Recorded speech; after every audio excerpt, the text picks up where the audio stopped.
Be, ano? Tayo na ba? Sinasagot mo na ako? Oo nga, ang kulit mo naman kasi. Ayos! Pakis naman! Uy, bawal dito. Mamaya, maabutan pa tayo ng boss ko eh. Okay lang yan. Shota naman na kita eh. Naku, Maymay.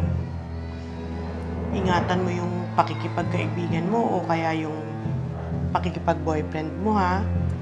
Baka mamaya, yan pang ikapahamak mo. Oo, pre. Pero ginawa ko lang naman yun para makadiskarte. Be, ano? Tayo na ba? Sinasagot mo na ako? Oo nga, ang kulit mo naman kasi. Ayos! Pakis naman! Uy, bawal dito. Mamaya, maabutan pa tayo ng boss ko eh. Okay lang yan. Shota naman na kita eh. Hindi, matatanggal yun sa trabaho. Ay, sige, umalis ka na. Kita na lang tayo mamaya. Sige na, umalis ka na. Mamaya ah. 5 case. Mamaya na rin, 5 case. Libre mo na ng straw, ha? Oo. May tao naman ako dito, kahit wala ako, i-deliver mo. Oo. Okay, sige, bye-bye. Okay. Sige. Oo, mamaya. Sige, bye-bye. Oh, Maymay, kamusta naman dito? Okay naman po, madaming nabili. Good. Ay, may magdi-deliver mamaya ng soft drinks, ha? May free straw tayo doon.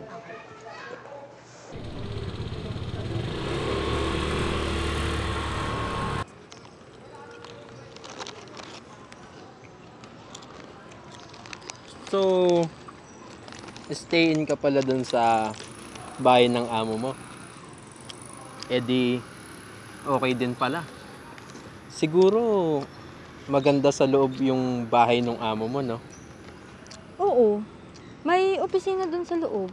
Tsaka, malaki yung loob ng bahay ng amo ko eh. Madami nga ding mamahaling gamit si madam eh. Talaga, be? Mayaman kasi talaga yun si madam. Di, marami nga silang bahay eh. Pero mas gusto niya lang dyan kasi dyan na sila lumaki bago sila yumaman. Okay, paano ka mamaya niyan? Baka napagsaraduhan ka na dun. Okay lang. May sarili naman kasi akong susi ng bahay.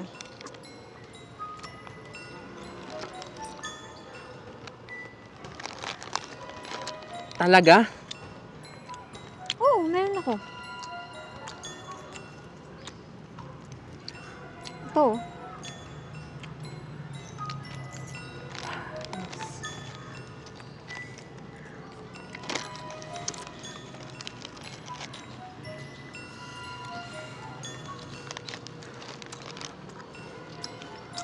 Hapnat.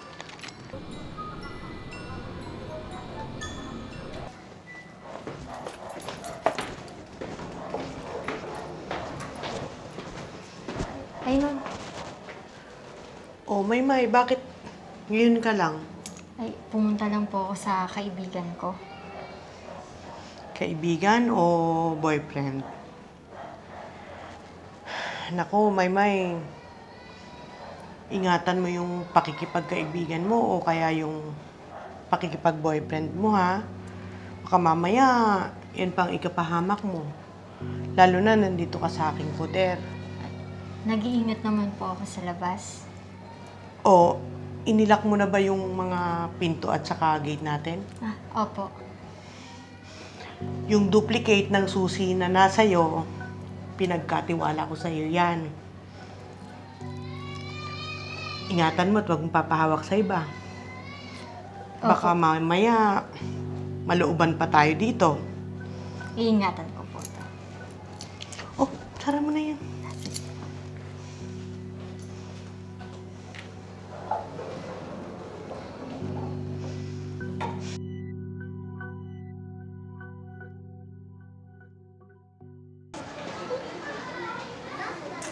Ano, be?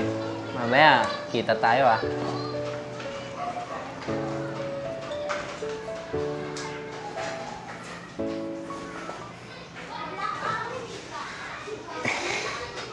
Pre, mamaya.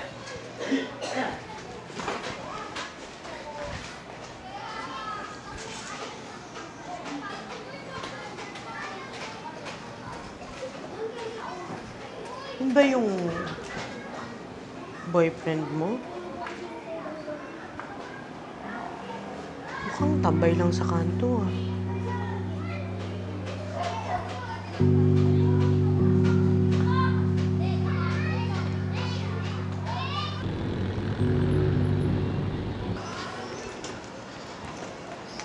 Pre!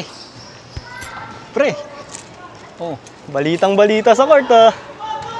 Jowa mo na daw yung tindera sa kabilang kanto. Yung may ba yun? Oo, pre. Pero ginawa ko lang naman yun para makadiskarte. Discarding ano? E di dating gawi. Papasukin ko yung bahay ng amo niya. Big time yun. Eh, paanong discarding gagawin mo? Kita mo to? Ito yung susi ng bahay ng amo niya. Pinaduplicate ko. Ginawa ko yung tindera na yun para makahingi ng susi. Papasok sa bahay ng amo niya. O edi, mas easy access, di ba? Galing! Galing mo talaga daw diskarte, pre. Eh, kailan mo papasukin yun?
Dami na nito. Diba? Saan ka ba? Huwag kang kikilos ng masama. O gusto mong pasabugin ko ang baho ng ulo mo. Maymay! Maymay! Maymay!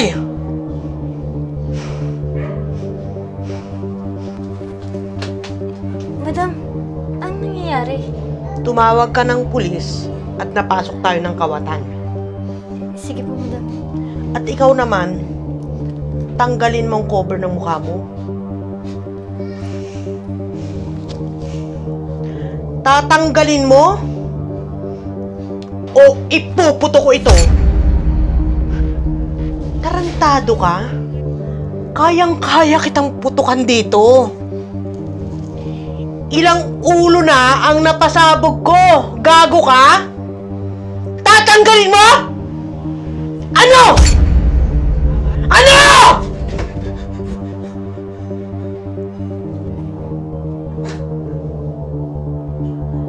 Be?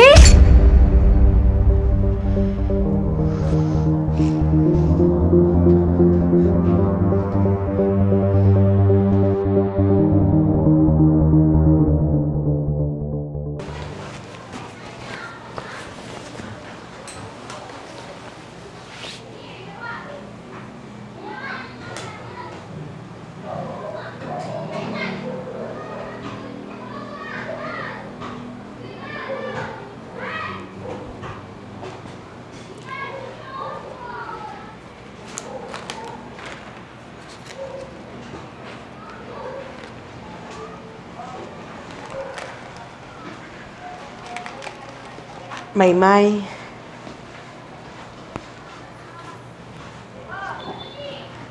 Ayun nga pala. Tuluyan ang nakulong yung boyfriend mong si B-Boy. Naku, madam. Wala po akong boyfriend na manluloko at magnanakaw. Kaya lang pala niya ako niligawan para makuha yung susi ng bahay niyo. Madam, sorry sa katangahan ko. Kung tatanggalin niyo man po ako sa trabaho, tatanggapin ko po. Pasensya na po talaga. Ako, wag mo nang alalahanin yun. Huwag mo nang isipin. Ang mahalaga, walang nakuha sa akin at safe tayo. Basta, wag na lang sanang mauulit ha. At, mas maging maingat ka na. Opo, madam. Pasensya na po talaga.